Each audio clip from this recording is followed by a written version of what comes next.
Alice and I are always looking to be more healthy, and we were just talking about how fasting is one of the best ways to do that, but it's so hard. But the great thing about Prolon is that's not what you're doing. It's not that you're not eating for 5 days. Instead, you're using their science-backed program to convince your body you're fasting. You guys, this 5-day program really is amazing. It comes beautifully packaged and it does all the thinking for you. Each day is its own box. And by following their program, I know I just feel so much better.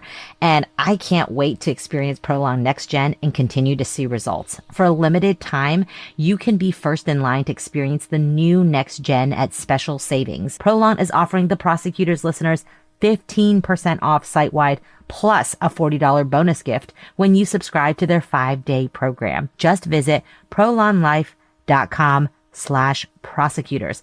That's PROLONLIFE.com/prosecutors to claim your 15% discount and your bonus gift. prolonlife.com/prosecutors. Do you want to know what it's like to hang out with MS-13 in El Salvador? How the Russian mafia fought battles all over Brooklyn in the 1990s? Or what about that time I got lost in the Burmese jungle hunting the world's biggest meth lab? Or why the Japanese Yakuza have all those crazy dragon tattoos? I'm Sean Williams. And I'm Danny Gold. And we're the hosts of the Underworld Podcast. We're journalists that have traveled all over, reporting on dangerous people and places. And every week, we'll be bringing you a new story about organized crime from all over the world. We know this stuff because we've been there. We've seen it. And we've got the near misses and embarrassing tales to go with it. We'll mix in reporting with our own experiences in the field, and we'll throw in some bad jokes while we're at it. The Underworld Podcast explores the criminal underworlds that affect all of our lives, whether we know it or not. Available wherever you get your podcasts.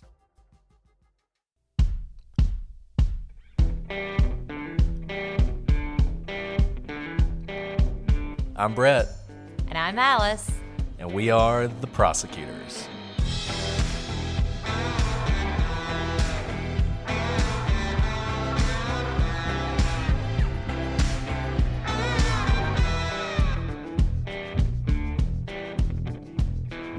Today on The Prosecutors, we conclude our investigation into the JonBenét Ramsey murder. Who killed JonBenét Ramsey?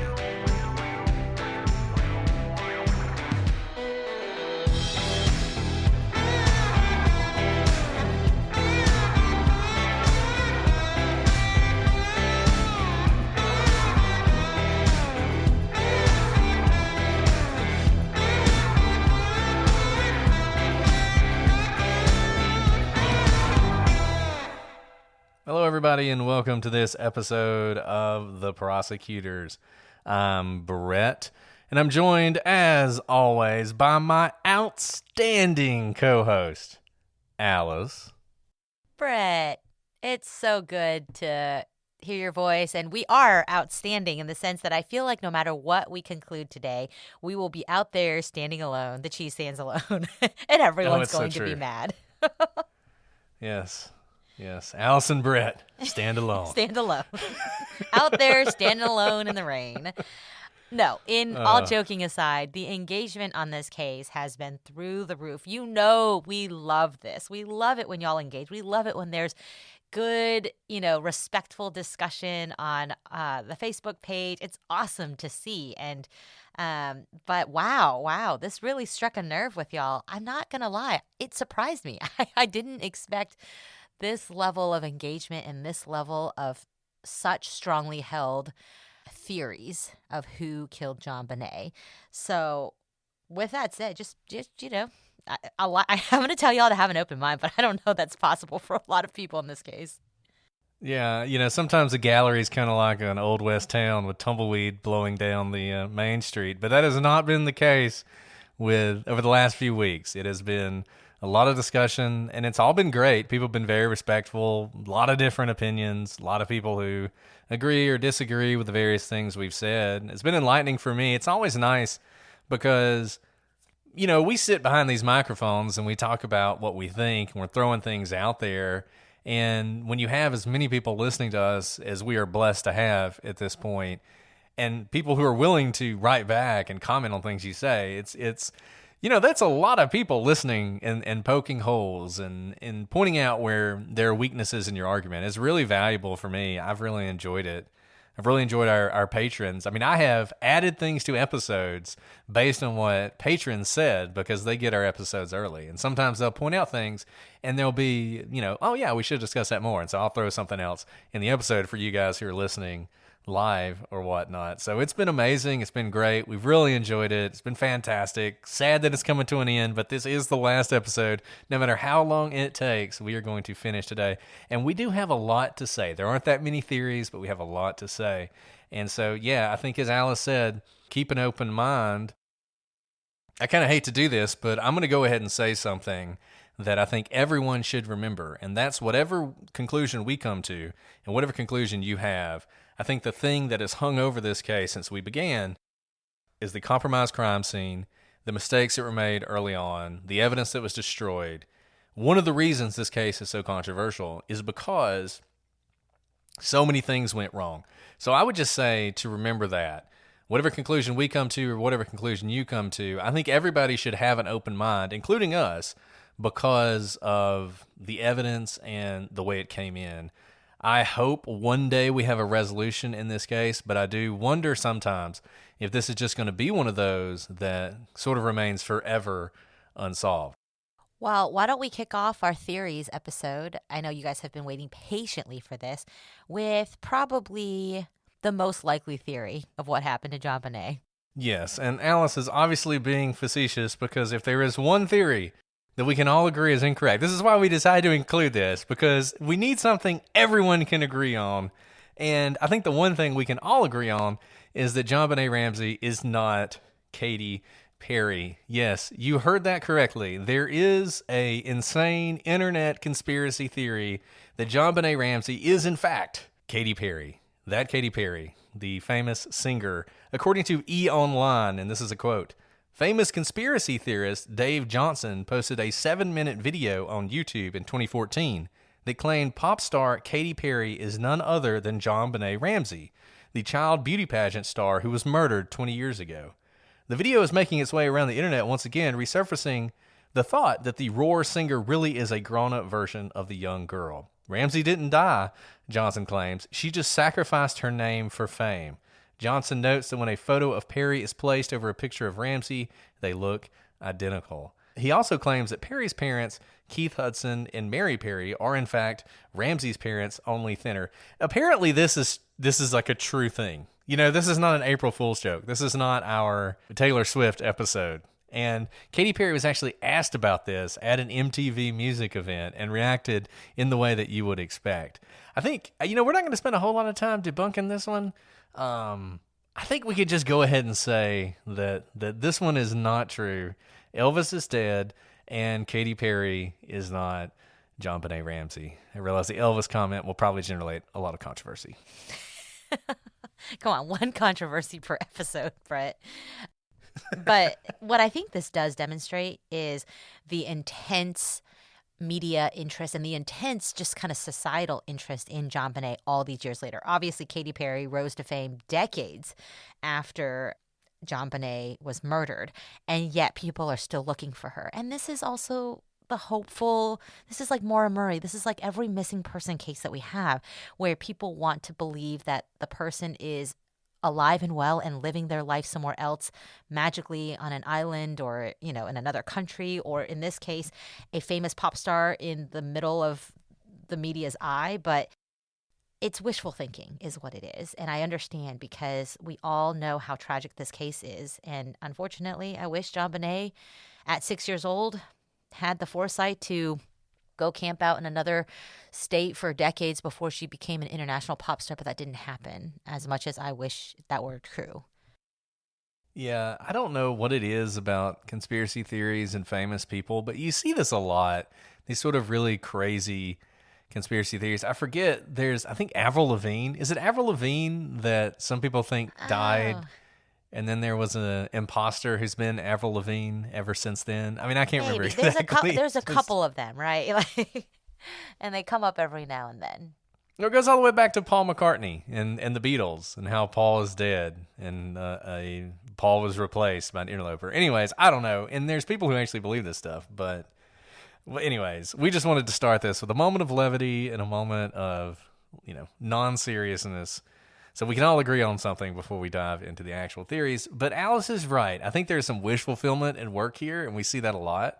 And unfortunately, the cold, hard truth is this 6-year-old girl was murdered. She was murdered brutally. And that's something you just got to face. And it's disrespectful to her to try and pass off these theories, these crazy conspiracy theories, as having some basis in fact. So hopefully we do all agree that that one is ridiculous. And with that, let's move on to the real theories about who killed JonBenét. And they're each going to be as depressing as the next. But a lot of people think this, and the second theory, I guess, we'll discuss is that John Ramsey killed JonBenét to cover up his sexual abuse of her.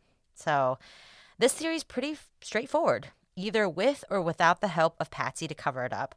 This theory is really not all that popular anymore because, honestly, there's just no evidence of sexual abuse in John Ramsey's past at all. He had another daughter. He is a well-known person in his society. He lives a relatively public life, as we detailed in that during the timeline with his private home parties being published in the local paper.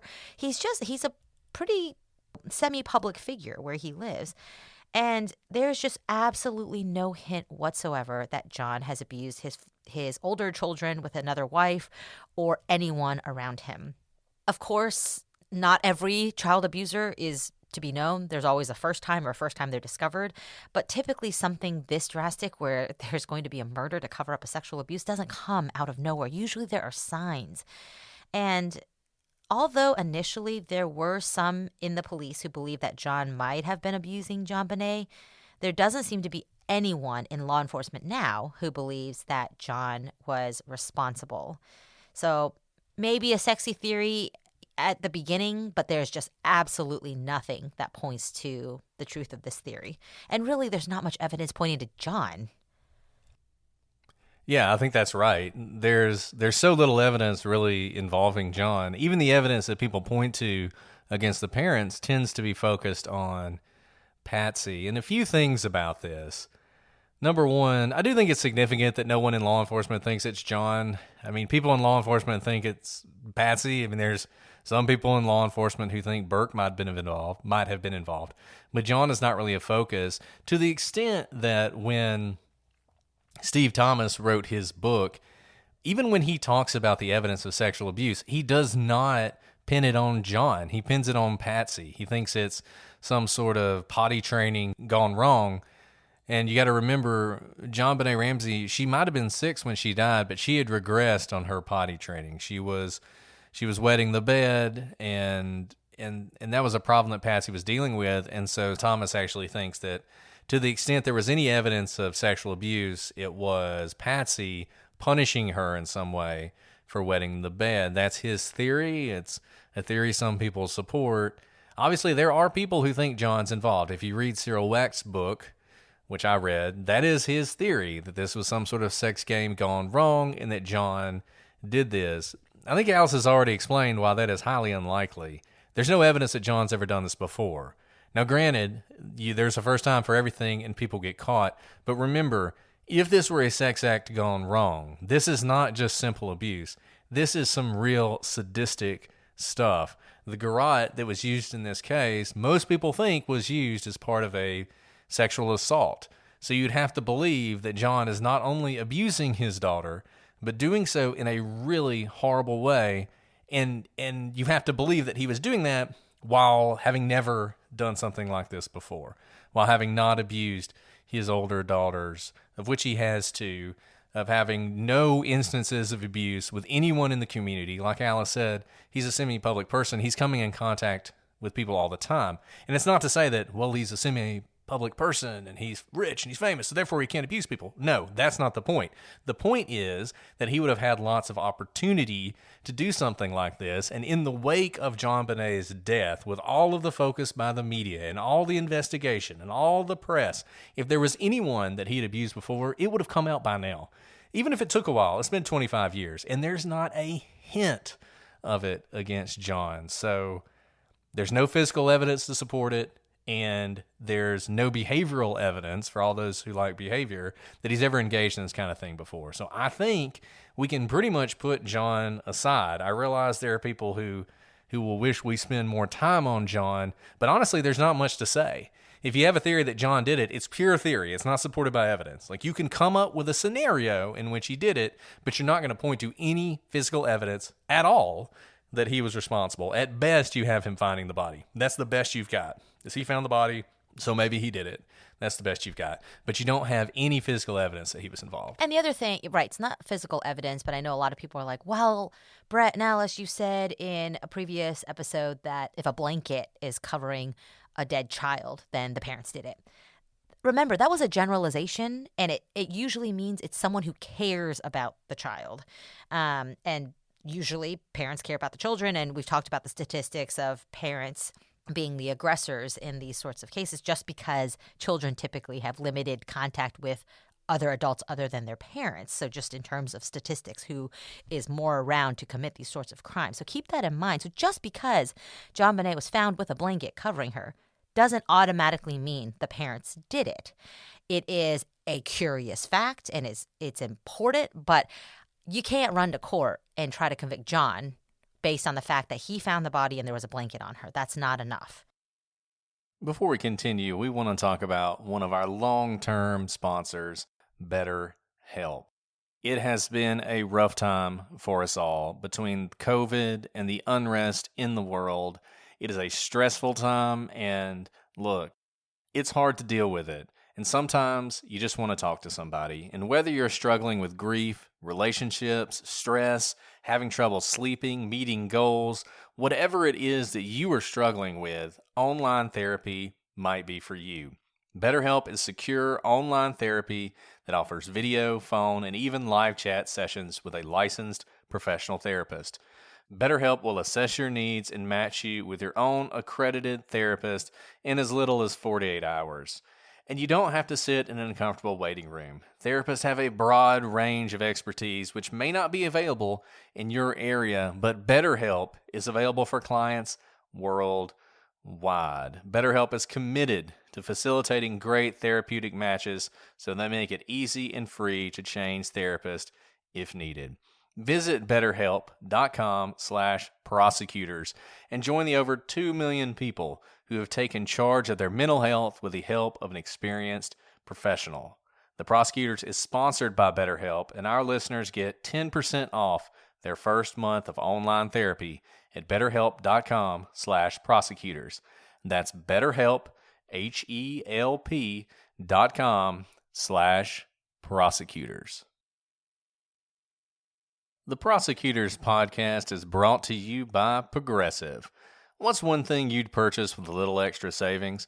A weighted blanket, smart speaker, that new self-care trend you keep hearing about. Well, Progressive wants to make sure you're getting what you want by helping you save money on car insurance. Drivers who save by switching to Progressive save over $700 on average, and customers can qualify for an average of 6 discounts when they sign up. Discounts like having multiple vehicles on your policy. Progressive offers outstanding coverage and award-winning claim service. Day or night, they have customer support 24/7, 365 days a year. When you need them most, they're at their best. A little off your rate each month goes a long way. Get a quote today at Progressive.com and see why 4 out of 5 new auto customers recommend Progressive. Progressive Casualty Insurance Company and Affiliates. National annual average insurance savings by new customers surveyed who saved with Progressive between June 2020 and May 2021. Potential savings will vary. Discounts vary and are not available in all states and situations. This message comes from Greenlight. Ready to start talking to your kids about financial literacy? Meet Greenlight, the debit card and money app that teaches kids and teens how to earn, save, spend wisely, and invest with your guardrails in place. With Greenlight, you can send money to kids quickly, set up chores, automate allowance, and keep an eye on your kids' spending with real-time notifications. Join millions of parents and kids building healthy financial habits together on Greenlight. Get started risk-free at greenlight.com/Wondery. Bombas makes the most comfortable socks, underwear, and T-shirts. Warning, Bombas are so absurdly comfortable you may throw out all your other clothes. Sorry, do we legally have to say that? No, this is just how I talk, and I really love my Bombas.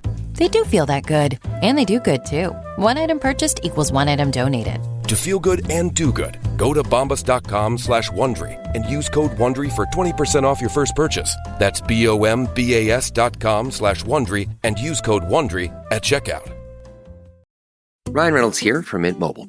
I don't know if you knew this, but anyone can get the same premium wireless for $15 a month plan that I've been enjoying. It's not just for celebrities. So do like I did and have one of your assistants switch you to Mint Mobile today. I'm told it's super easy to do at mintmobile.com/switch. Upfront payment of $45 for 3-month plan, equivalent to $15 per month required. Intro rate first 3 months only, then full price plan options available. Taxes and fees extra. See full terms at mintmobile.com. So moving forward, the next theory is that Burke killed JonBenét and the parents covered it up. I think this is probably by far the most prevalent non-intruder theory made popular by the infamous CBS documentary that we've talked a lot about. On the gallery, there was a poll about who did this. The gallery, by the way, is our Facebook page, for those of you who don't know. There was a poll about who did this, and Burke won. Burke was the top vote getter. So most of the people who listen to our show, at least is assuming that they generally fit the gallery voters in the poll, think that Burke was involved. So let's walk through this theory. The theory goes that Burke had an inappropriate relationship with JonBenét, driven in part by jealousy and in part possibly inappropriate sexual attraction.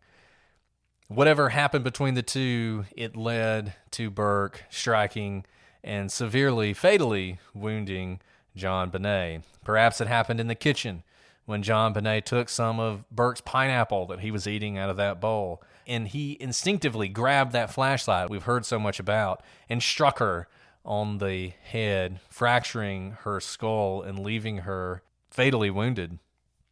Burke had struck JonBenét before with a golf club about 2 years in the past. Though that appears to have been an accident, it was fairly serious to the extent that JonBenét had to have plastic surgery to deal with a scar that was left behind. Other people have theorized that it happened down in the train room, that it's possible the kids were down there maybe playing doctor and things went wrong. It's been said that Burke was an odd kid, an oddness that was demonstrated in the interview he gave with a child psychologist shortly after the murder, and people would say reinforced by an interview he gave with Dr. Phil only a few years ago. The parents had a motive to cover up the crime, lest they lose both kids in one night. And I think most people who believe this think that the parents were aware of what happened and that they were the ones who fashioned the garrote and used it on JonBenét to simulate an intruder. The grand jury impaneled in Colorado did not indict the Ramseys for murder, as we discussed, but what they did is sign a true bill for Patsy and for John that said, to refresh your recollection, on or about December 25th and December 26th, 1996 in Boulder County, Colorado, the two parents did unlawfully, knowingly, and feloniously render assistance to a person with intent to hinder, delay, and prevent the discovery, detention, apprehension, prosecution, conviction, and punishment of such person for the commission of a crime. And a lot of people have presumed that this person that they were rendering assistance to is Burke Ramsey. Now, we've discussed why we don't actually think this is the case, but let's take it at face value for now. Obviously, we know very little about what the grand jury was doing or why it reached this conclusion, or really even what this conclusion actually means, but the prosecutor decided not to bring charges in any event. Yeah, Brett. First of all, I just have to say, this has got to be really devastating for a 9-year-old boy to face for his whole life, from 9 on until to this day. As we said, many people think Burke did it. I think the evidence is not there for several reasons. This was an incredibly mature and sadistic way of murdering JonBenét. And I understand, there's part of the theory is that the parents helped him cover it up. The binding of the hands above the head, the DNA mixed DNA, right? Male DNA found on her underwear. These are all things that suggest a much more complicated and mature murder scene than I think a 9-year-old is capable of even envisioning, not to mention the fact that this was an incredibly brutal attack. There are rage problems with children. I see my kids throw rage tantrums all the time, and every child is different. I don't purport to know what 9-year-old Burke was like. But what we are accusing this 9-year-old boy of doing, and he was a pretty average to little 9-year-old kid. He wasn't a giant 9-year-old. Really, he looked like a child because that's what he was. To be able to inflict this amount of harm on JonBenét, especially her skull, is very, very difficult to imagine without leaving any sort of evidence behind to point that to the fact that it was him. It would have happened in the home, and there is nothing around the home, splatter, dents in the floor, the walls, anywhere that would suggest such a brutal attack happened in the home by a child. In 2016, when CBS ran a documentary fingering Burke, and from that point forward, he became the main suspect in the public's eye, he sued CBS for libel, and they settled with him. Now, is it possible Burke struck JonBenét and killed her? Sure, it's possible. But like we've talked about through these episodes, there's really no evidence he actually did. But for the sake of argument, how would such a theory look? Let's walk through it. First, what didn't happen? Burke didn't hit JonBenét in an elaborate sex game gone wrong in the basement. He also didn't drag her down there after hitting her in the head over some pineapple with a flashlight or a baseball bat and fashion a garrote to drag her with. By the way, let's talk about that. The reason that didn't happen is there's no evidence of her being dragged. There would be so much DNA and so much evidence along the way if he had done either of those things. Now, there are some people who put this theory forward, but there's no evidence of dragging, and the garrote was made of the paintbrush near where the body was found, not upstairs. Much more likely, it was fashioned there after JonBenét was already in the basement. And Burke did not write the ransom note. But maybe Burke did strike JonBenét in the head, and if he did, he needed help. And we can imagine how that would go. One of two things would have happened. Either he did it in front of his parents, or he struck JonBenét and then went to get his parents. Now, if he'd struck JonBenét and left her body somewhere else without telling his parents, they would have found her and likely believed that, like, a burglar struck her after she interrupted them, or some intruder did this. It's highly unlikely that the parents would stage a murder in this case if they thought an intruder had done this to JonBenét. Moreover, in this case, the Ramseys would have found JonBenét's body much closer to when the 911 call was made, sometime after they woke up that morning. They would have had far less time to garrote her, write the note, call the police, and you would not expect that JonBenét would have been found in such an advanced state of rigor mortis if she died much later in the night. Remember, she was alive when she was strangled. And I think those things mean that either this happened in front of the parents or Burke came and got them after things went wrong. As Alice said, they didn't wake up and find her body and realize Burke had done it and do all this. They didn't wake up at 5 o'clock in the morning and find her body and do all this. That just didn't happen. It's not possible. So it means Burke either did it in front of them or he came and he told them. And so you can imagine Burke waits until his parents are asleep. He goes down to play with his toys he'd gotten for Christmas. Maybe he cracks open the refrigerator and gets his favorite snack out, some pineapple that he pours into a bowl. But when he goes back into the kitchen, there's JonBenét eating his pineapple, and Burke, in a rage, strikes her with a flashlight that was sitting on the table. She falls to the ground, horribly injured. Realizing what he's done, he runs and he gets his parents, and they decide they have to save their oldest son. So, according to this theory, rather than calling an ambulance or calling the police to try and save JonBenét, they take her body down to the basement, they fashion a garrote, they strangle her, but before they do so, they sexually assault her with what's left of the broken paintbrush, and then after disposing of the evidence, they call the police. And that's what had to happen, right? You have two parents who have just found out that their son has fatally struck their daughter. They are devastated, heartbroken. They aren't murderers in this scenario or even child abusers. They are just parents faced with an immense tragedy, and in that horrible scenario, faced with losing both children, they did what they had to do. But why the sexual assault? You don't have to have a sexual assault to convince the police it was an intruder. Sometimes people rob houses and kill people. That happens. And for parents to intentionally do that to their dead daughter, of course, anything is possible. I get that. But there is no indication that Patsy and John were parents who would allow something like this to happen typically, right? They were, by all accounts, very present, very loving, caring parents to both their kids, all their kids, John's older children with another wife. And so you would have to ask, the question is not, is this physically possible to do? You have to look at the body of evidence here, and there's no indication that they would be parents who would do something like this. In this scenario, where the parents are merely covering for their child from an accident or a fit of rage, there's no indication that they're psychopaths. But to do this and then to write the note, they would have to be psychopaths. And that's assuming that JonBenét isn't fighting back against the garrote, as the evidence may indicate she was doing. And why would the parents jump to the conclusion that they need to do this? There's no external evidence that JonBenét is fatally wounded. Burke has struck JonBenét before with a golf club. They didn't stage a murder then, and Burke wasn't arrested for assault when they took her to the hospital. So why would they react differently this time? They are staging a murder here to avoid a trip to the emergency room. And remember, we talked about the head wound, which in this theory, Burke would have caused the head wound. There was no outside evidence that the head wound was as serious as it was until they did the autopsy.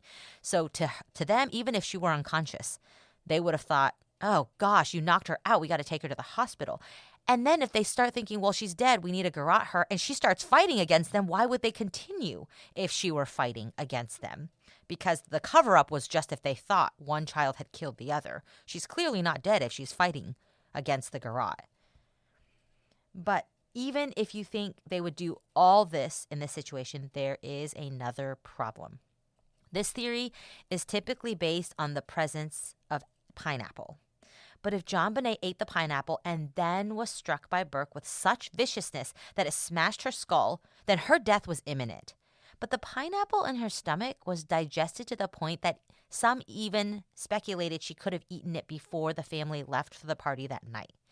But whatever the case, it wasn't eaten in the immediate time before she died.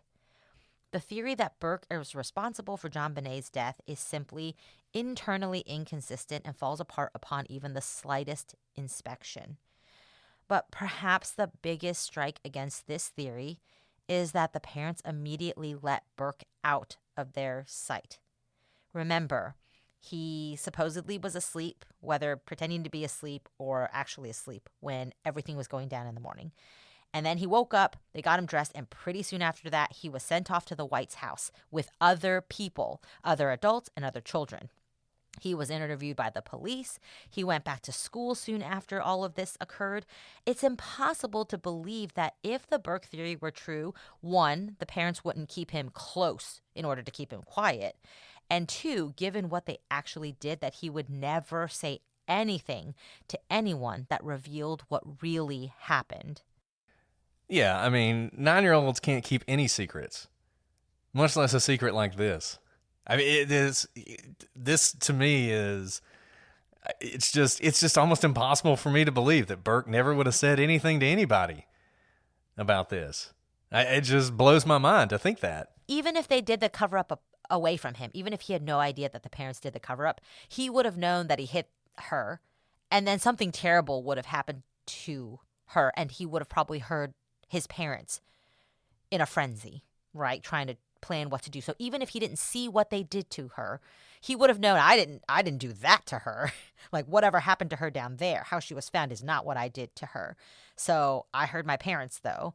So even if he didn't know the full story, he would have known enough, and it would have come out, whether playing with friends at the White's house that morning after her body was found, speaking to the police.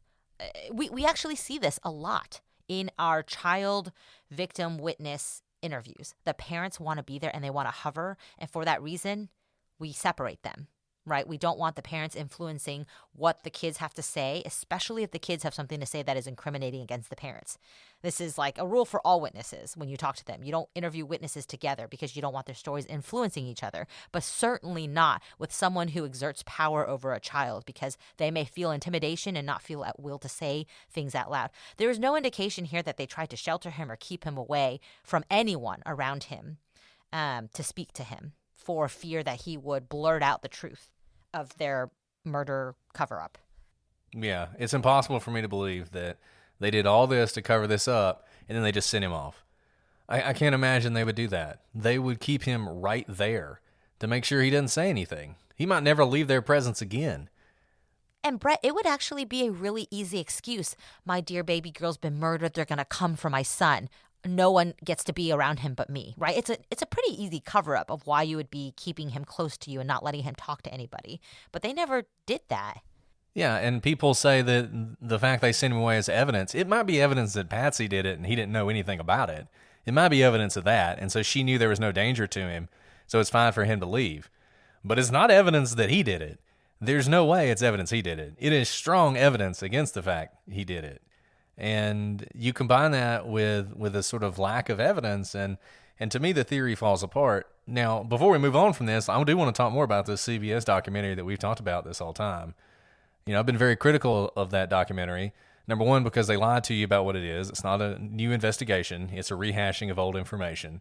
Number two, because many of the so-called experiments they do aren't real experiments.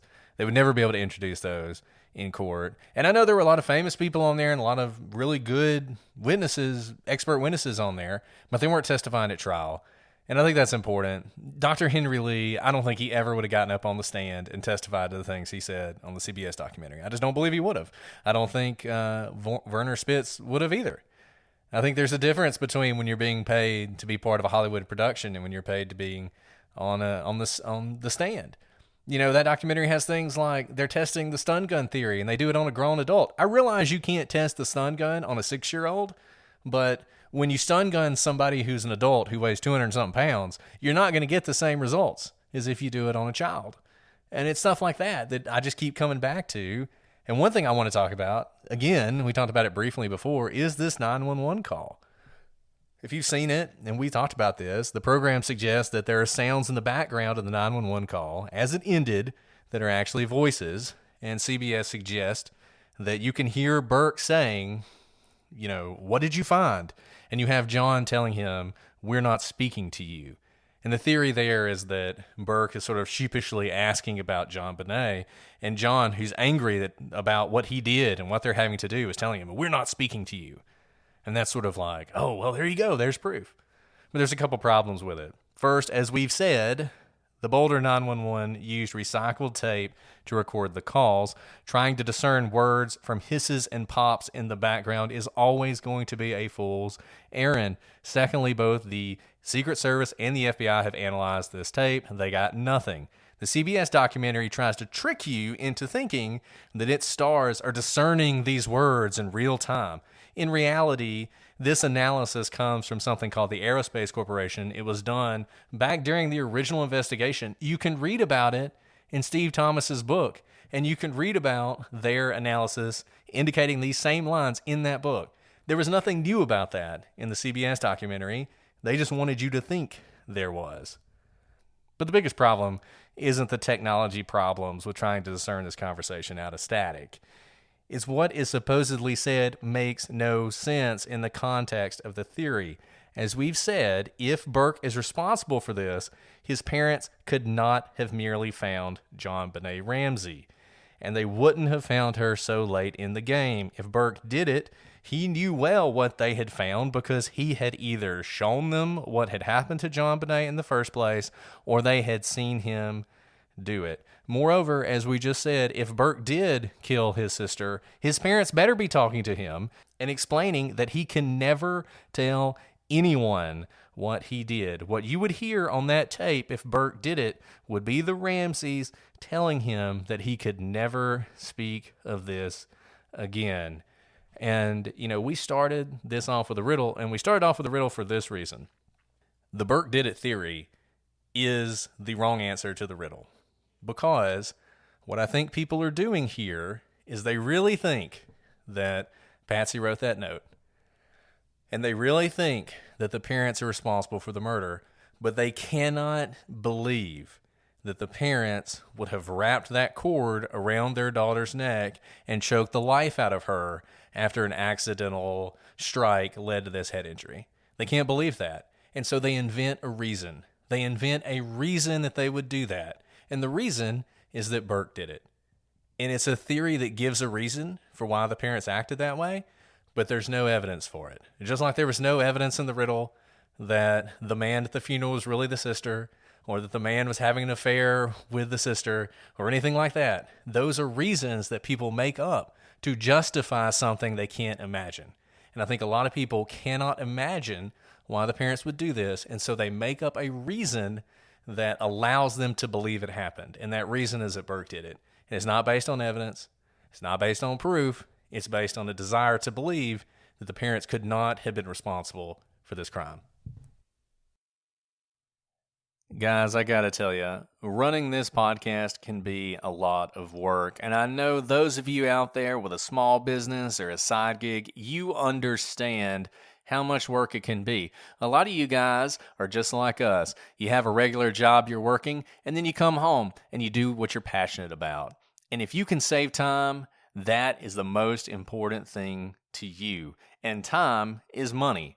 Don't waste either with repeated trips to the post office, and that's where our sponsor, Stamps.com, comes in. With Stamps.com, you can skip the trip and focus on how to take your small business to the next level. Stamps.com lets you print official postage right from your computer and saves you money in the process, so you can spend less time at the post office and more time making your customers happy. Whether you're an office sending invoices, a side hustle on Etsy, or a full-blown warehouse shipping out orders, Stamps.com will make your life easier. All you need is a computer and a standard printer, no special supplies or equipment. You're up and running in minutes, printing official postage for any letter, any package, anywhere you want to send. So stop overpaying for shipping with Stamps.com. Sign up with promo code PROSECUTE for a special offer that includes a 4-week trial, free postage, and a digital scale. No long-term commitments or contracts. You have nothing to lose but the hassle and the lost time of going to the post office. Just go to Stamps.com, click the microphone at the top of the page, and enter code PROSECUTE, and understand why we love Stamps.com. Brett, should we just leave that incredibly steaming, controversial plate and move on to another very controversial thing? I think that's probably the best bet. Please keep listening. But, I mean, truly, we know that there are a lot of people who fall into this camp of believing Burke did it. Ask yourself where the evidence is for that, and walk yourself through what must have happened. I think when you do the exercise of walking through the actual events of the night, if Burke had done it, each step becomes more ridiculous as to why the parents covered it up. And really, the Burke did it is just an excuse to be able to point to some reason because they can't really make sense of why the parents would do it in the first place. It's to force the issue of there must have been a cover-up, and you kind of have to create a reason for why there needs to be a cover-up. So intense that the parents would stay silent even if they were not the ones to kill her. So we'll move on from that for now. I'm sure there will be more discussion, maybe on a Get Vocal. Another theory is that Patsy Ramsey killed JonBenét in a rage over bedwetting or because she no longer wanted to be a beauty queen. Now, if someone in the family killed JonBenét, it was Patsy. John simply helped her cover it up, either inadvertently or in an effort to protect what was left of his family. This is the favorite theory of the Boulder police. Steve Thomas, a narcotics officer who headed up the investigation as Boulder had no homicide detectives, is the lead proponent of this theory.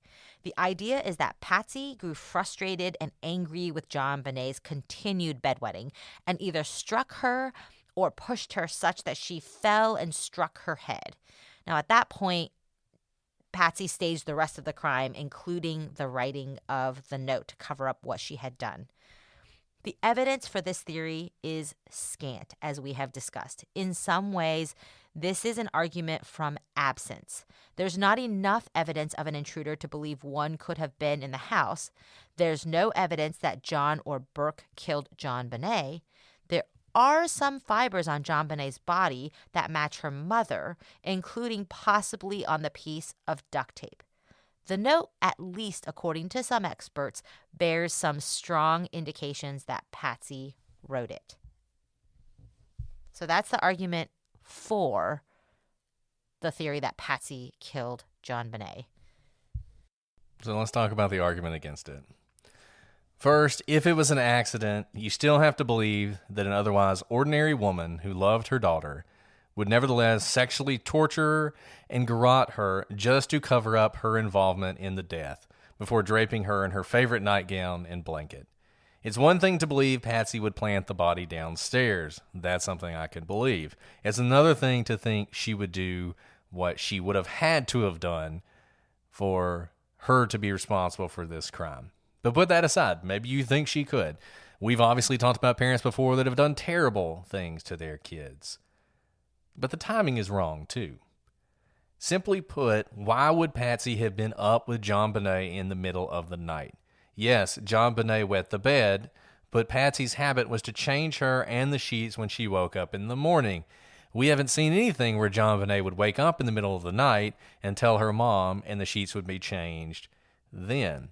So why would she be doing it at 1 or 2 in the morning on this day? And it would have had to have been early on. Obviously, she would need time to stage the scene. Writing the letter alone probably took 30 minutes. It couldn't have been something she did first thing in the morning when she woke up. And you have the problem of rigor mortis. If she had killed her this late in the game, you wouldn't have seen the level of rigor mortis you saw even at 1 o'clock when the body was found. Then you have the oversized underwear that we talked about. Those who think Patsy killed JBR think she's lying about the underwear, that JonBenét never wore them. But why would Patsy grab oversized underwear and put them on JonBenét? If the fight was the result of her wetting the bed, it's likely she would never have changed her. She would have had the fight, JonBenét's head would have been struck, and then the rest happens. If it was after she changed her, there's no reason for her not to put her in her normal underwear, and it doesn't seem like, if Patsy went through the whole process of changing her, that the rage would be fresh enough for her to cause this serious injury that we see. The oversized underwear seems like it's either something JonBenét truly preferred, which is what her mom said, or the mistake of an intruder. And even if Patsy did strike JonBenét and believed she'd killed her, why garrote her? If she were dead, what's the point in adding this flair? Was Patsy so sophisticated and accidental murderess that she thought someone bashing in JonBenét's skull as an intruder wasn't enough, that she needed to add sexual torture and strangulation to the mix? And if JonBenét struggled, or if she showed any signs of life, then you have to believe that Patsy, who up to this point had shown no indication of violence towards JonBenét, decided to murder her in the most brutal way possible, to prevent questions at the hospital when asked how she got a knot on her head, because remember, she would not have had any reason to believe the damage was as bad as it was. Is it possible that all these things happened? Yes. Is it likely? Probably not. Can you ever prove it one way or the other? No. I can't tell you definitively that Patsy didn't do this. I feel about as confident as I could be that Burke didn't do this, but I can't tell you Patsy didn't do it because, as we said at the very beginning of this episode, the evidence is so compromised. But the evidence we have does not seem to indicate that Patsy was involved. And real quick, I know a lot of people who really believe Patsy did it have been, writing on our Facebook wall and whatnot saying, I can't wait for them to make the case against Patsy. Here's the problem. We can't invent evidence and we can't analyze evidence that isn't there. And so we're giving you the best argument. And part of the problem is there is not much evidence. I can't tell you that the DNA fibers, definitively rule out anyone. I can't make a sophisticated evidentiary argument against any of these theories because of the just utter lack of evidence across the board. And I know we said this at the beginning, and we'll say it again at the end, but just know that. So if you find the argument against lacking, it's true, but it's also in some ways equally as lacking as the argument for the fact that Patsy did it. So keep that in mind as you analyze for yourself, each of these theories. Let's talk about the last theory we'll discuss before we jump into our theories. An intruder did it. If it's an intruder, it could be anyone. It could be someone who saw JonBenét at a pageant or someone who saw her at a community event related to these pageants. There have been a few suspects named over the years. Michael Helgoth, a man who committed suicide 2 months after the murder and 1 day after District Attorney Hunter issued a statement that the authorities were narrowing their search for the murderer of JonBenét Ramsey. Indeed, a stun gun was found near Mr. Helgoth's body, as well as boots with a high-tech logo, like the one left on the basement floor of the Ramseys' home. Which already is more evidence than against Patsy. I just want to say. That's fair. That definitely is fair. But also like a random person, right? If in fact we kind of rounded up everyone in the, I don't know, let's just say give a random 100-mile radius who had a stun gun and high-tech boots, that may be a lot of people. I don't know. But you are right. That actually is more evidence than against Patsy or Burke. There was also Gary Oliva, a transient with a history of child molestation who was seen in the Boulder area in December 1996. He picked up his mail 1 block from the Ramsey home and was present at a memorial service for JonBenét. The Ramseys named Robert Wolfe in their book, Death of Innocence, which led to the federal lawsuit in Georgia. In addition to strange behavior in the days surrounding the murder, as recounted by his girlfriend, Wolfe also had a hat and sweatshirt with the initials of the Santa Barbara Tennis Club on it, or SBTC. And for all three of those are just 3 random suspects. We don't normally name suspects, but in this case, just to show you some of the people we've looked at, and to show you, frankly, kind of the weakness of the evidence even with these people. I joked that there's more evidence against Helgoth than there is against Patsy, but there's not a lot. As Alice said, there's probably a lot of people who fit that profile. Oliva, however you pronounce his name, he's sort of a round up the usual suspects, right? He's someone with a history of child molestation who's in the area, someone the police undoubtedly looked at, and just someone who sort of fits the profile. And then Wolfe, not a lot of strong evidence there. Really, I think the only reason he's been named as a suspect is because the Ramseys considered him to be one, which led to a lawsuit, which produced that opinion that we've looked at before. So not a lot of great evidence against these folks. They are all random people. They don't really have any connection to the Ramseys. And I question whether or not, if it is an intruder, it is someone who is random. Now, I'll tell you, my understanding is John Douglas, who we've talked about a lot, his analysis of this case for the Ramsey family concluded that it was a random intruder, that this was someone who was a violent sexual offender, who saw an opportunity and took it. Far be it from me to disagree with him, but I don't think that's true. I think this was somebody who probably knew the family. This is probably someone, if it's an intruder, who is connected to the family. I mean, these people we've talked about, they're as speculative as the parents, but more so, we can at least put the parents on the scene, right? And I know that's what a lot of you are saying. Well, the parents were there. They're obviously better suspects. And in some ways they are. They were in that house that night. And we can't say that any random person was in the house that night. If it were an intruder, the target is likely a combination of John and JonBenét. The person obviously had some sort of pedophilic tendencies given the sexual abuse that we see. That's not just something somebody does. It's not something that you just decide to try out for the first time. This sexual torture of this girl. I mean, just some brutal stuff that is being done to her. So I think it is somebody who has some sort of pedophilic tendencies, whether or not they've ever shown, whether you can find an arrest record for them or not. I do think if you found this person, you would find other victims of them. I don't think this is the first time that they abused a child. But they also obviously had it out for John. The letter makes that clear, and I don't think they are bluffing. The beginning of the letter, as we said, actually says some nice things about John, but by the end, it's mocking him. It's interesting that it never mentions JonBenét's name, and one wonders if the person even knew her name. And the fact that the killer mentions John as Southern is intriguing. Someone who knew of him, or only knew him casually, or possibly only knew him through a business relationship or a social relationship, might associate Atlanta with him, but not someone who was his family, not someone who knew him well. John was from Michigan. It was Patsy who was attached to Atlanta. It was Patsy who had family in Atlanta and connections there.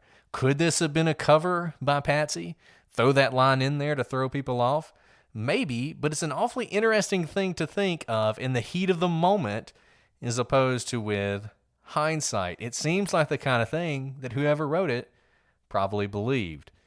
In my opinion, this intruder, when they committed this crime, is almost certainly a male in his 20s or early 30s. I think the movie references in the letter are telling. Remember, unlike today, you couldn't just look those lines up on the internet. If you knew them, it was because you had seen the movies many, many times. You also couldn't just pull them up on Netflix. You had to go rent them out at the local Blockbuster. This is someone who has probably watched those movies repeatedly.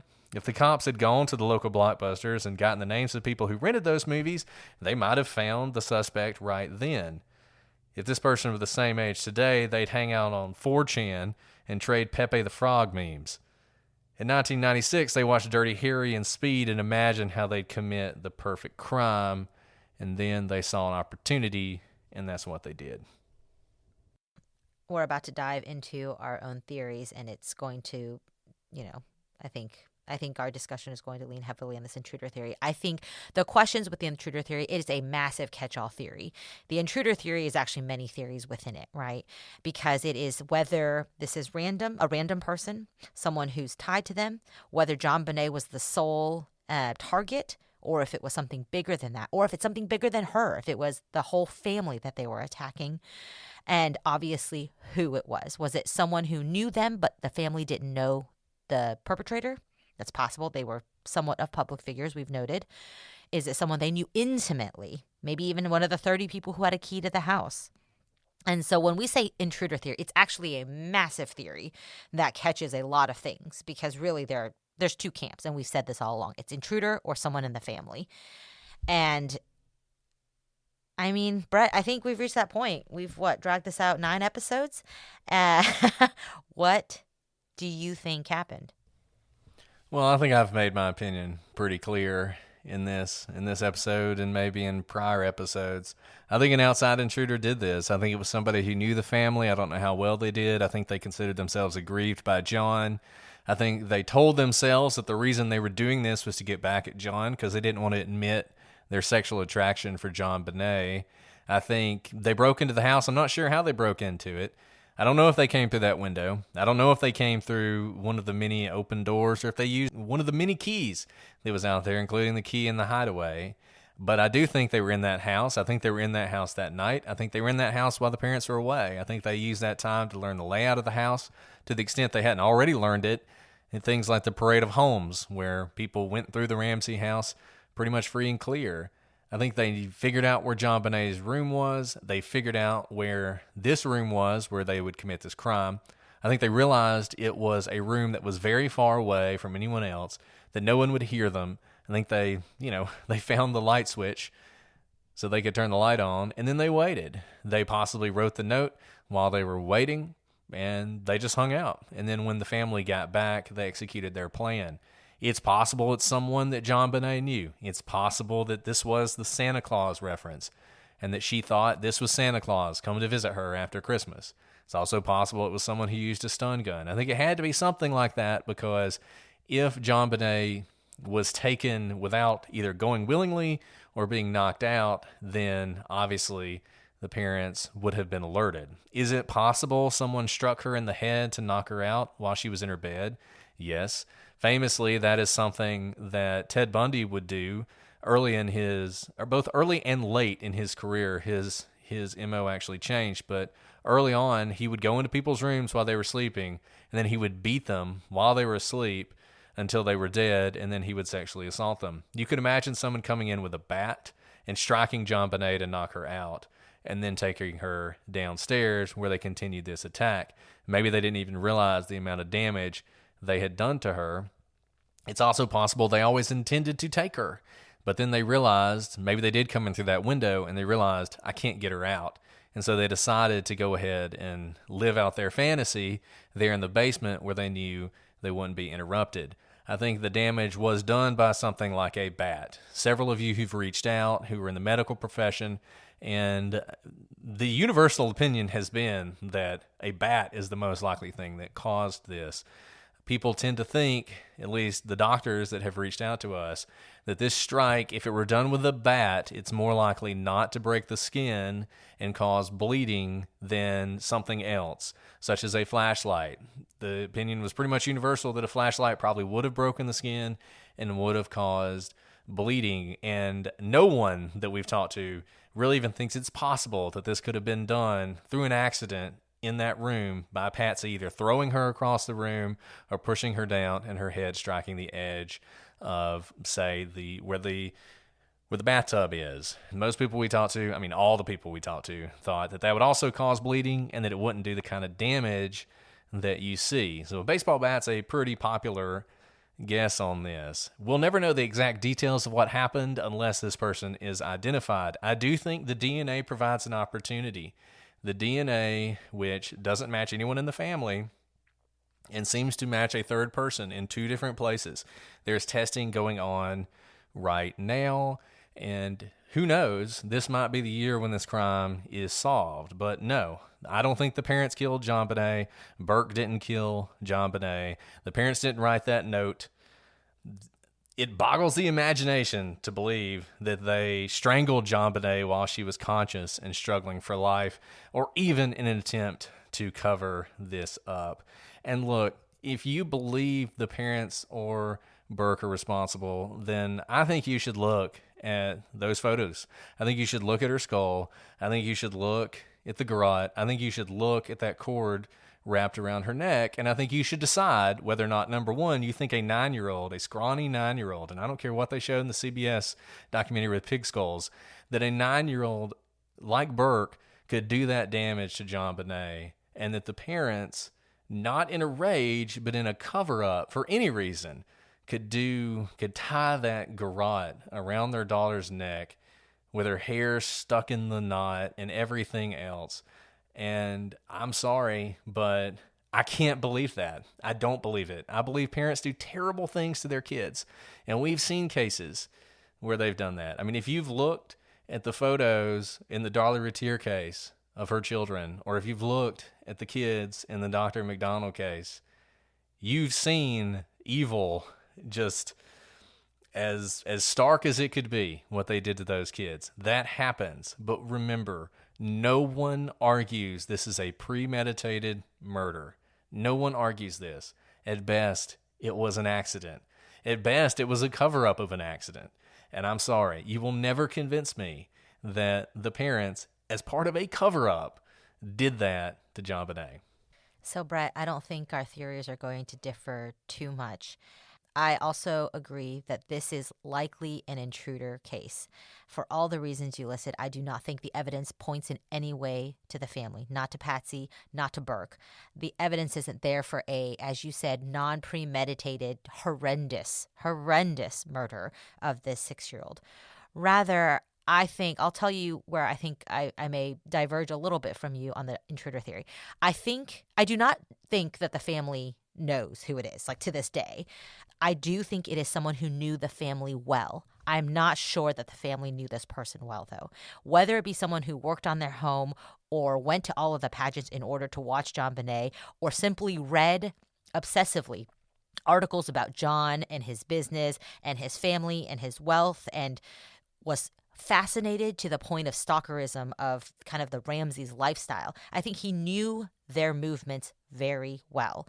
But again, whether the Ramseys knew this person well, I do not know.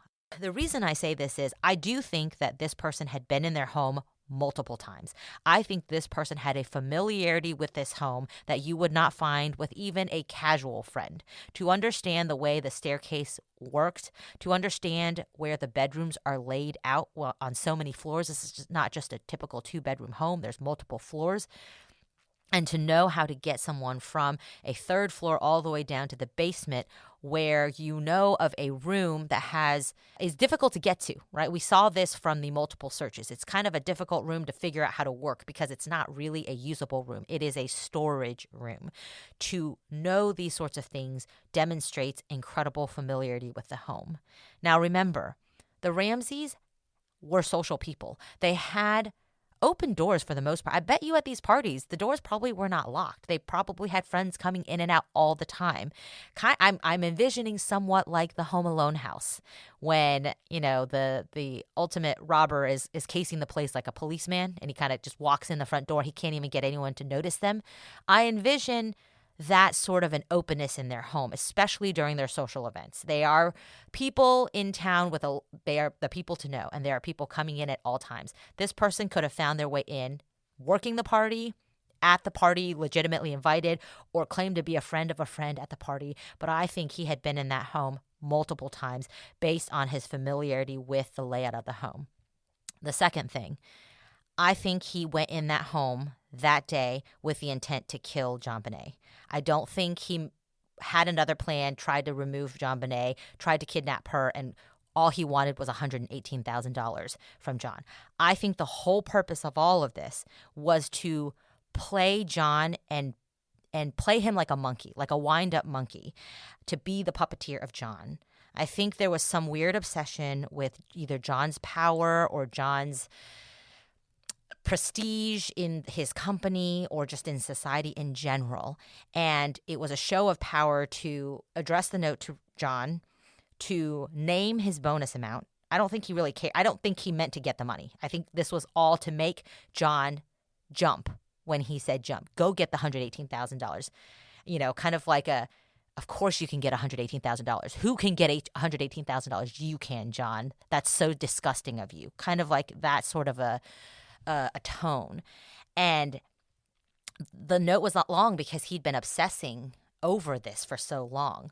He may have written this note in his head many times. I think he did write it in the house, but I think this had been something he had been obsessing over, dreaming over. We've talked about serial killers, like the killer in Delphi, how the killer in Delphi dreamed of that moment for time untold, and they knew exactly what they were going to do. I think this killer knew exactly what he was going to do, and he chose the day. He knew that they were going to leave the next day. He knew that everyone would be exhausted coming home from a party, exhausted from a day off your normal schedule because it was Christmas, and they would maybe not be as alert, or it would just wreak ultimate havoc to have such a tragedy strike around the happiest time of the year, that forever this would be a devastating time for John and his family. And as for JonBenét, I agree he definitely had, pedophilic tendencies. I don't know that JonBenét was the reason. I do think it was tied to the Ramsey family, and she was kind of like the crown jewel, right? She was the one at the pageant. She was the one at parades and waving and doing her dance performances. And she was this beautiful young girl who was a symbol of how successful they were, that she was beautiful, that she was social, and she was winning things. And she was like a symbol for everything he was obsessed with or hated or loved. And it's a fine line between those two of the Ramseys. I don't think he went in there for the sole purpose of just JonBenét. And unfortunately for him, of course, he was attracted to her in the sick way, but also she represented kind of the crown jewel of this family of 4 in this house. And to take him down was by taking away their crown jewel in this horrific manner. That's going more into the behavioral profile or the mind of the killer. And the reality, Brett, is just there is no theory right now with the evidence we have that we could go to court with. We cannot convict an intruder at this point, because I can't even name an intruder, any of the family members, with what we have. And that's partly why there is so much debate, because we are faced with an utterly incomplete picture. It's not just a puzzle missing a couple pieces. There are just complete cannon holes through this puzzle that we've been handed. We're not even sure the puzzle pieces are facing the right way. We may be looking at the back of the puzzle where there's no picture. That's how messed up the entire case is, really. And it makes it such a tragic case, because as of right now, as it stands, I don't think this case will be solved. And that makes me so utterly sad for JonBenét and for everyone who knew and loved her. And here's one other thing I want to say about the intruder theory. I know a lot of people resist intruder theories because of how close it hits home. It's so much easier to say, Patsy's crazy. She wanted a beauty queen, and this was not what she bargained for, so she killed her daughter. Burke is a weird kid, so he killed his sister. John, I don't know, just loved his family and wanted to help save his, wife or son, and so he covered up the murder. Those you can put into a crazy box and say, that's not my family. But intruder, much more terrifying. Anyone could be watching your home, can be watching you and every movement you make, and you don't know it. An intruder throws the world that you think is in order into chaos, and it terrifies people. It terrifies me, and I know that typically makes me want to not believe in an intruder theory in any case, because an intruder theory means the world that I try so hard to put into order is in fact in absolute chaos and disarray, and that shakes me to my core. And look, intruders are rare. I mean, that's just a fact. It doesn't happen that often, so you shouldn't be too worried about it when you're listening out there. It's not something that happens often. This would be an unusual thing, and a very unusual thing, but that doesn't mean it doesn't happen. And I feel like sometimes people say, well, intruders are really rare, so therefore there wasn't an intruder.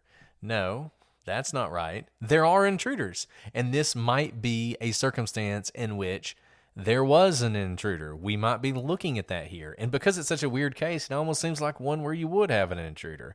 And Alice's theory is close to mine. I'm not sure which one is right, and I don't know that we ever will know. And I just want to clarify. I say you're not going to convince me that the parents did that. You're not going to convince me with theories. So you're not going to convince me just because you can put together a theory where Patsy did it that is internally consistent. She woke up, she got mad, she struck JonBenét. She thought, what am I going to do? I'm going to stage the murder. She staged the murder. She wrote the note. She called the police. That is a theory, and there's nothing wrong with that theory just as a theory. But what I need is some evidence. I need to see some evidence before I'm going to believe that. And there is no evidence in this case, and this is a problem. It's a big problem. And because of that, I think all you can do is look at what we've got and say, is there anything that indicates the parents are responsible? And I just don't see it. Like most of you, I grew up in the 90s. I remember this case. I spent most of my life thinking the parents did it. I just assumed they did it. I always thought the Burke theory was weak and weird, and I just didn't buy it. And when we started looking into this case, very quickly I realized that, in my opinion at least, there's nothing to support the Burke theory. And the more we looked at it, the more I thought there was nothing to support the parents did it theory. The more I looked at it, the more I thought, this is an intruder. And I just couldn't get away from that. And I read Steve Thomas's book, and it's a really good book, and you should all read it.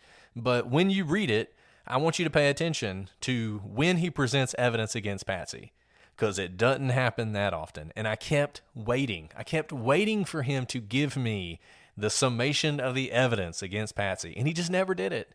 It's she was there. We don't see any evidence of an intruder. She wore the same clothes the next day. That's about it. And there were some fibers. And that's about it. He didn't have much more than that. And I was really disappointed in that. And let me be clear. I know we've expressed some really strong opinions on this episode and on all these episodes, just like we always do. But I'm not telling you that you're wrong if you think, Patsy was involved.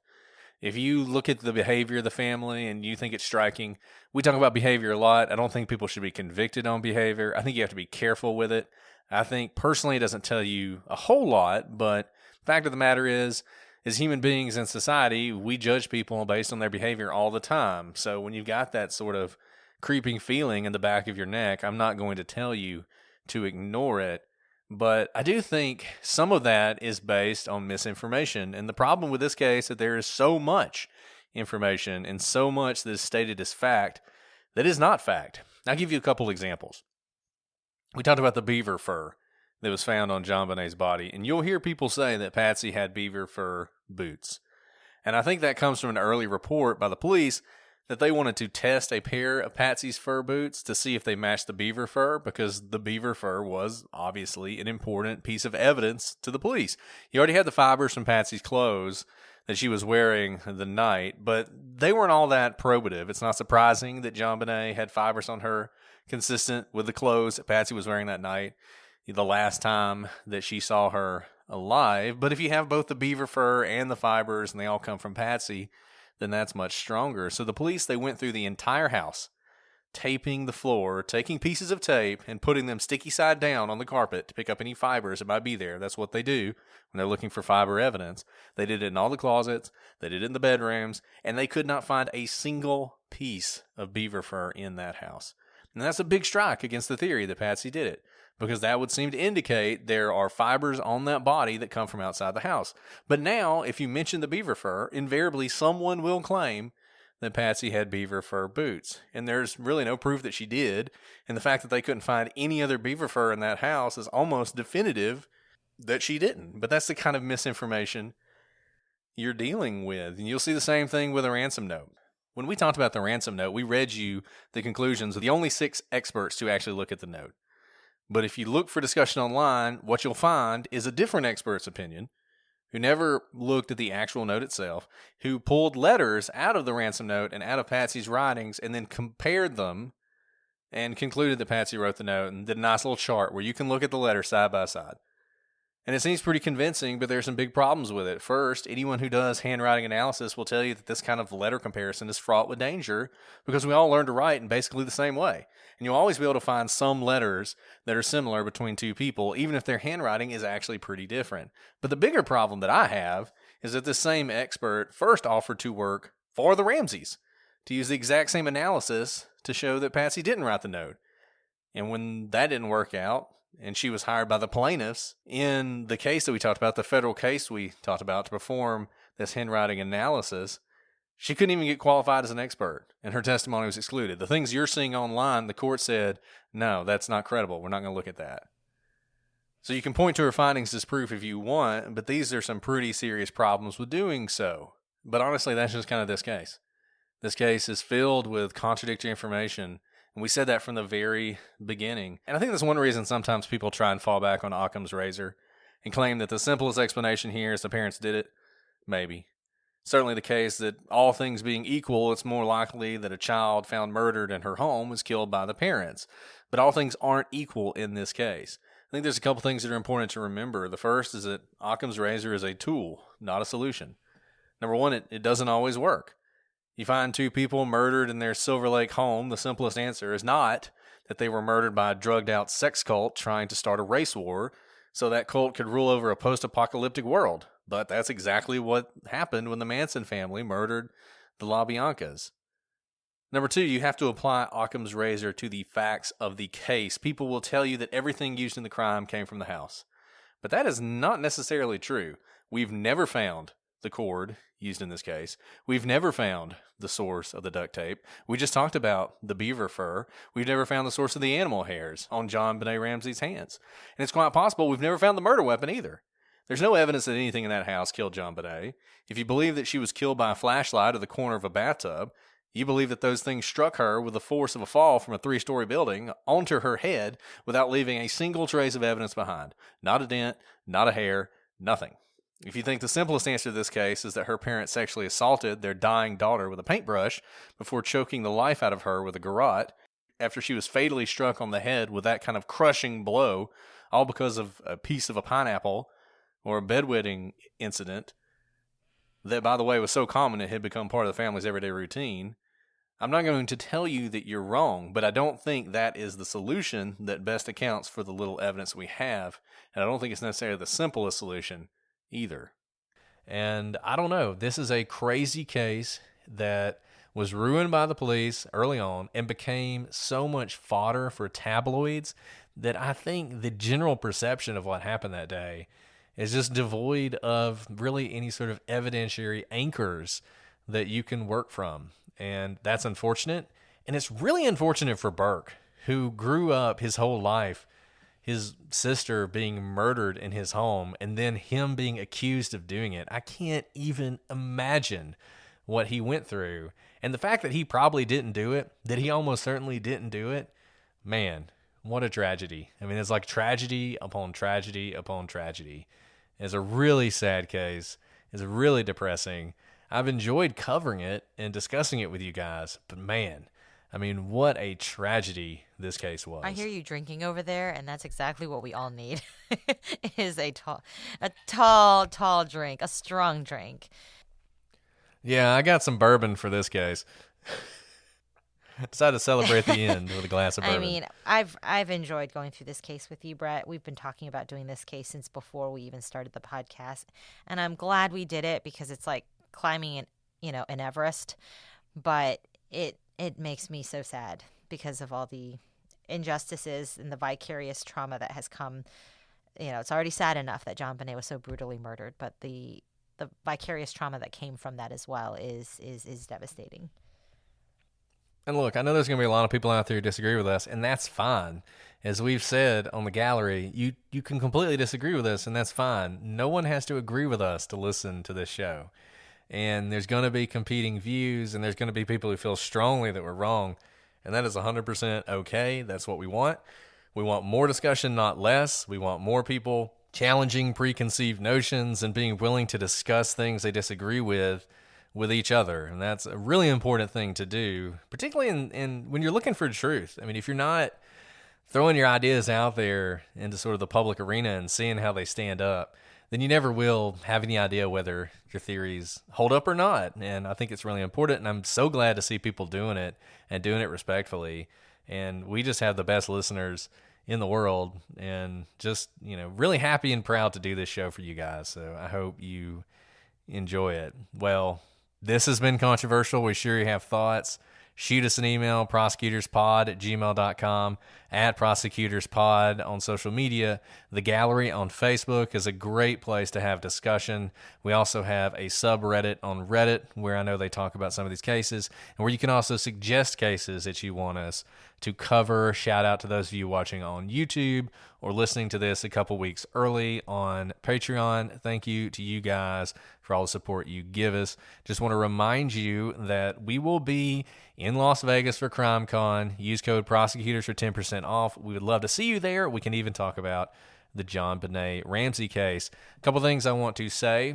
If you are interested in reading more about this, obviously Scott Thomas's book will present to you the theory that Patsy did it. Foreign Faction will present to you the theory that Burke did it. I don't think that's a great book, but if you want to get that theory, that's a good way to get it. If you want to... the theory that John did it is Cyril Wecht's book, which is crazy. I mean, it's a crazy book, but you'll probably enjoy it. But just don't put a lot of stock into it, because Cyril Wecht has pretty insane theories about basically every case he's ever looked at. And then obviously there's the Ramsey's book. The Other Side of Suffering, I think, is John's book. Death of Innocence is the parents' book. And then there's Paula Woodward's book, which presents sort of the Ramsey position and does so forcefully. So just know that there's going to be some obvious bias when you read that book. If you want to listen to some podcast on this, True Crime Garage does 6-part series. It's very good. I think it ends up in a similar place we did, so you may get a little of the same thing. If you're looking for the other side, I know Generation Y has done a few shows on this, and I think they are pretty firmly in the camp that someone in the family was involved, so you can get that perspective from them. Well, Alice, is there anything else you want to say before we sign off for today? No, but if you have not liked this series, we have a new case for you next week, so come on back. So exciting. New case next week. New questions, new answers, and nothing about JonBenét Ramsey. But until then, I'm Brett. And I'm Alice. And we are the prosecutors.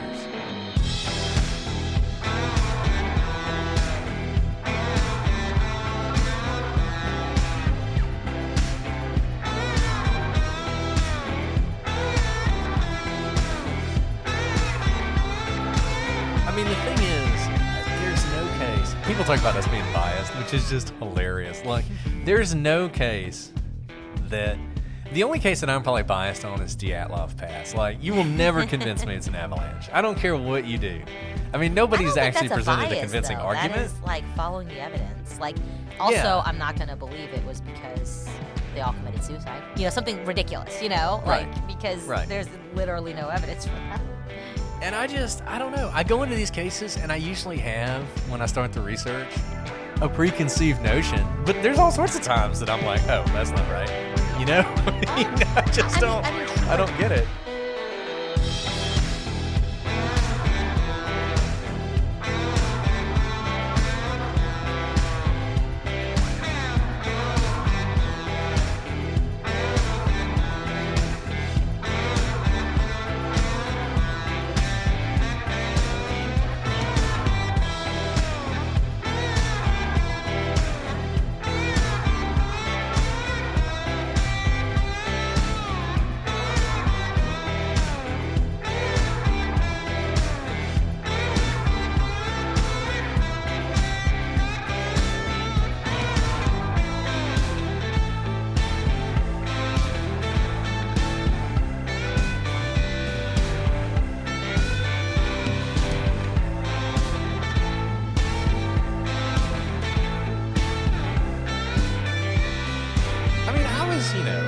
I don't know, 15 years old or whatever when this happened. My opinions were the same opinions as everybody. The parents did it. Right.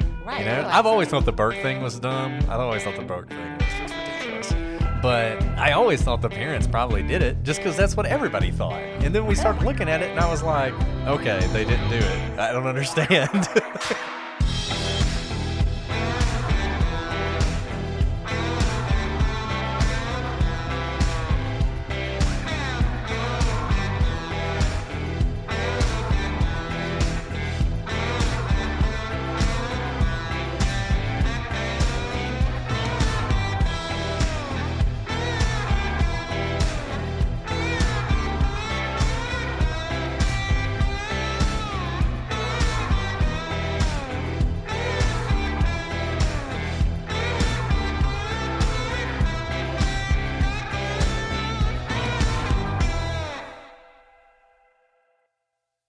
Watch Yellowstone for free on PlutoTV. All this weekend, PlutoTV is streaming a marathon of seasons 1 to 3 of Yellowstone, the show The Wrap calls a smash hit series. PlutoTV also has hundreds of channels and thousands of movies and TV shows like Mission Impossible 3, Gladiator, CSI, and more.